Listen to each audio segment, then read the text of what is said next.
लिखा गया। देखो अशोका का एक चीज़ याद रखना, अशोक के समय कौन सा भाषा चलता था बोलो? जो अशोक का कोर्ट का भाषा था ना वो कौन सा था? प्राकृत भाषा। ठीक है, प्राकृत भाषा था। बुद्धिज्म के समय पाली भाषा चलता था और अशोक के समय प्राकृत भाषा याद रखना। और जैन लोग के समय बोलो कौन सा भाषा? मैं दिखा देता हूँ कौन सा भाषा चलता था। देखो अशोक के समय कौन सा भाषा? प्राकृत भाषा। पर उसने आपका प्राकृत इंस्क्रिप्शन किस भाषा में लिखा है? ब्राह्मी और कोरोस्ती, ये दो भाषा का स्पीड है। लिखा गया ना, देखो प्राकृत इंस्क्रिप्शन और written in Brahmi and Kharosthi पे लिखा गया, which are commonly readable and understand.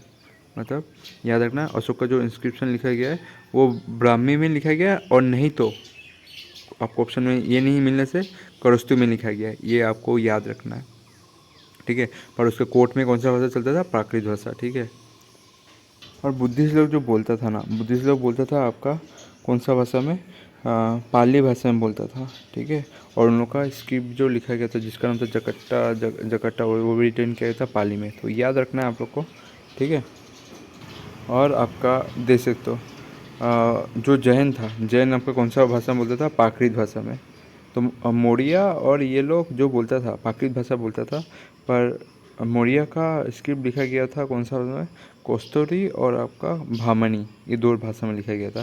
तो ये चीज़ आप लोग को क्लियरली रखना है। ठीक है, क्लियरली आपको पता होना चाहिए जैन का जो स्क्रिप्ट है वो प्राकृत में लिखा गया है। ठीक है, और ये पूरा नाम है आपका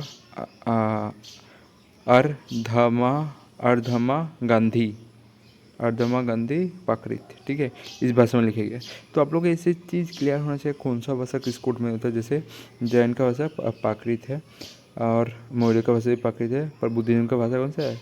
आपका पाली। पर आपका मौर्य का जो भाषा है, मौर्य लोग का भाषा का स्क्रिप्ट ब्राह्मी में लिखा गया है, कस्तूरी में लिखा गया, ये चीज़ आपको क्लियर होना चाहिए। ठीक।